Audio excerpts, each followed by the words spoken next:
রাজনৈতিক পরিবারের সন্তান, তবে রাজনীতির মাঠে নয়, ক্রীড়াঙ্গনেই নিজের আলাদা পরিচয় তৈরি করেছিলেন আরাফাত রহমান কোকো। ৫৭তম জন্মদিনে নীরব স্বভাবের মানুষটির জীবন, কাজ আর প্রয়াণের গল্পই তুলে ধরছেন আদিত্য মামুন। ১৯৬৯ সালের ১২ আগস্টে জন্ম আরাফাত রহমান কোকোর। সাবেক রাষ্ট্রপতি জিয়াউর রহমান ও খালেদা জিয়ার ছোট ছেলে। রাজনৈতিক উত্তরাধিকার থাকলেও সক্রিয় রাজনীতিতে তার আগ্রহ ছিল না, বরং ক্রিকেট সংগঠনে যুক্ত হয়ে তৈরি করেন নিজের পরিসর। বাংলাদেশ ক্রিকেট বোর্ডের উন্নয়ন কমিটির চেয়ারম্যান হিসেবে কাজ করেছেন।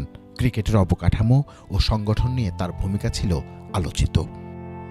কোকো ওর অবস্থান থেকে চেষ্টা করেছে বাংলাদেশের ক্রীড়া ব্যবস্থার জন্য যতটুকু অবদান রাখা সম্ভব সেটি করার চেষ্টা করেছে।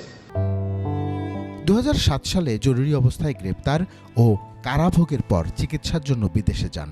পরে স্ত্রী ও ২ মেয়েকে নিয়ে মালয়েশিয়ায় বসবাস করছিলেন। মরহুম আরাফাত রহমান কোকো বাংলাদেশের স্পোর্টসের জন্য অত্যন্ত গুরুত্বপূর্ণ একজন ব্যক্তি ছিলেন, কারণ তার চিন্তা ভাবনাই ছিল খেলাধুলা এবং তার চিন্তা ভাবনাই ছিল তিনি নিজে ক্রিকেট খেলেছেন এবং তিনি একটি ক্রিকেট দল গঠন করেছিলেন এবং সেই দলের নেতৃত্ব দিয়েছিলেন তিনি, এবং সেইভাবেই কিন্তু তিনি চেষ্টা করেছিলেন যে ক্রিকেটকে কিভাবে ডেভেলপ করা যায়।